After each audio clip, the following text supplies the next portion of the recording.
অনুরাগের ছোঁয়া সিরিয়ালের আগামী পর্বে আমরা দেখতে চলেছি সেন বাড়িতে এসে কৃষ্ণ বলে আমার তো আর কেউ নেই তাই পাকা কথাগুলো আমি বলে গেলাম।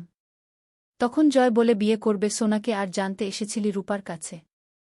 এটা শুনে সূর্য বলে ওরা হচ্ছে বন্ধু আর আমাদের সময় তো প্রথম দেখাতেই প্রেম হয়ে যেত। তখন কৃষ্ণ বলে আমাদের জেনারেশনে এখনও এটা হয়। তবে দীপা খেয়াল করে কৃষ্ণ কেমন জানি অদ্ভুত আচরণ করছে। অন্যদিকে দেখা যায় জয় আর উর্মি সোনার এঙ্গেজমেন্টের মার্কেট করে আসে। তবে ছোট লাবণ্যের জন্য কিছুই আনে না।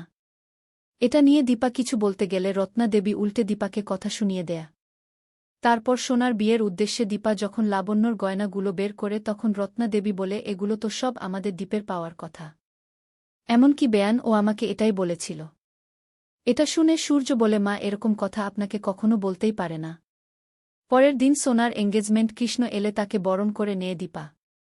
তবে কৃষ্ণের মন খারাপ থাকে তাই সোনা জিজ্ঞেস করে তোমার মুখে কোনো হাসি নেই কেন?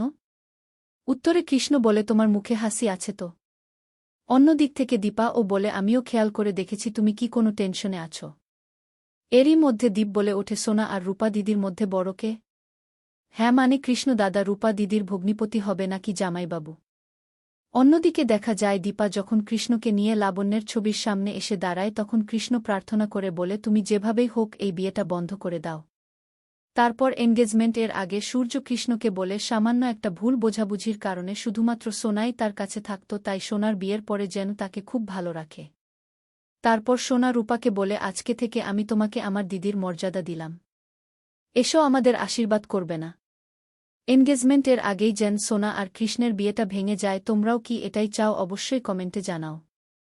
আর অনুরাগের ছোঁয়া সিরিয়ালের সকল আপডেট পেতে চ্যানেলটি সাবস্ক্রাইব করে রাখুন।